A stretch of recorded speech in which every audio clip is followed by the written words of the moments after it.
বিধায়কের নির্দেশের 24 ঘন্টা কাটতে না কাটতেই সোমবার সকালে বাঁকুড়া পুরসভার পক্ষ থেকে স্কুলডাঙ্গা এলাকায় রাস্তার দুপাশে অবৈধ ক্লাব ও জবরদখল উচ্ছেদে নামল প্রশাসন। উল্লেখ্য, রবিবার কাঞ্চনপুরের দলীয় কর্মসূচি সেরে ফেরার পথে স্কুলডাঙ্গায় তীব্র যানজট দেখে গাড়ি থেকে নেমে পড়েন বাঁকুড়ার বিজেপি বিধায়ক নীলাদ্রি শেখর দানা। সংকীর্ণ রাস্তার ওপর একটি অবৈধ ক্লাব ও তার আশেপাশের দোকানপাট থাকায় রাস্তাটি সরু হয়ে গিয়েছিল। ঘটনাস্থল থেকে তিনি জেলা প্রশাসনকে ফোন করে 24 ঘন্টার মধ্যে ওই বেআইনি নির্মাণ সরানোর নির্দেশ দেন। সেই নির্দেশ অনুসারে 24 ঘন্টার মধ্যেই শুরু হয় উচ্ছেদ অভিযান।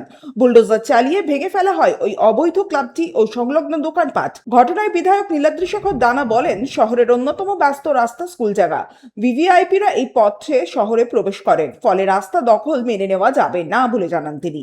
আমাকে 100 থেকে 120 জন মায়েরা লিখিতভাবে আমাকে বলেছিল যে স্যার এটাকে ব্যবস্থা করুন, আমাদের যাওয়া আসার রাস্তা বন্ধ হয়ে যাচ্ছে, স্কুলের ছেলেমেয়েরা যেতে পারছে না, আর্জেন্ট পেশেন্টরা যেতে পারছে না, ভিভিআইপিরা তাদেরকে 1 ঘন্টা 1.5 ঘন্টা তাদেরকে দাঁড়িয়ে যেতে হচ্ছে।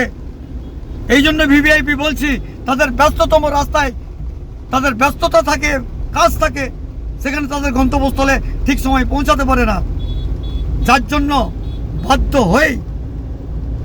হয়ে আমি সম্মানীয় জেলা শাসককে বলে ওই অবৈধ নির্মাণটিকে ভাঙাতে বাধ্য করেছি।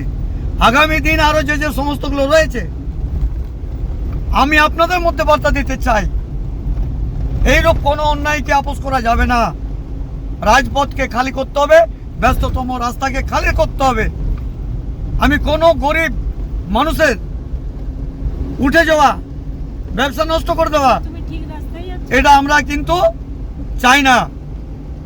আজ যেভাবে বাড়াবাড়ান্তর চলেছে, বেশ কতিপয় মানুষের অঙ্গুলি হিলনে টাকা পয়সা খেয়ে সেই সরকারি জমিগুলোকে বিক্রি করে, খালি দখল রেখে বিক্রি করা, এ মেনে নেওয়া যাবে না। তাই বুলডোজার আজ থেকে শুরু হয়েছে, আগামী দিন চলবে। মোহাম্মদ শাহজাহান আনসারি, 99 নিউজ বাংলা, বাঁকুড়া। আপনারা দেখছেন 99 নিউজ বাংলা। বদলাবো আমরা।